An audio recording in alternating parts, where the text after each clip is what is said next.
ऐसा लगता है कि बजरंग दल ने कोई नई टेक्नोलॉजी इजाद कर ली है कि उन्हें रूहानी इल्म हासिल हो गया है, जिससे उन्हें दिखाई देने लगा है कि किस तरह से कब्रें या मजार इंसानों का मजहब तब्दील करा रही है।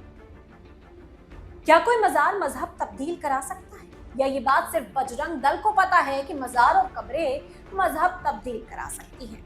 यही सवाल उत्तर प्रदेश के गाजियाबाद के शहजादपुर उपहार गांव में सैयद सालार गाजी के मजार पर हुई तोड़फोड़ के बाद उठ रहा है। अगर ऐसा नहीं है तो ये सरेआम गुंडागर्दी है, दूसरे मजहब के खिलाफ नफरत है।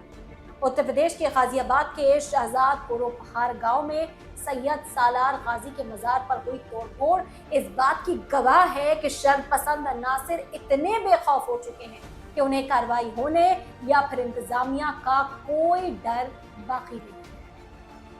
मजहब तब्दीली और लव जिहाद का इल्जाम लगाकर हिंदू तंजीम बजरंग दल के कारकुनान ने मजार में जमकर तोड़फोड़ की है और हंगामा किया है। जब इन लोगों को मजार के मुजाबिर अजीम बाबा ने रोकने की कोशिश की है तो शरपसंदों ने उनके साथ मारपीट भी की। मामला गरमाने के बाद जब बात पुलिस प्रशासन तक पहुंची तो पुलिस इंतजामिया ने मजार में हुई तोड़फोड़ की मरम्मत कराने का वादा कर दिया, साथ ही शरपसंदों पर कार्रवाई करने का वादा भी किया।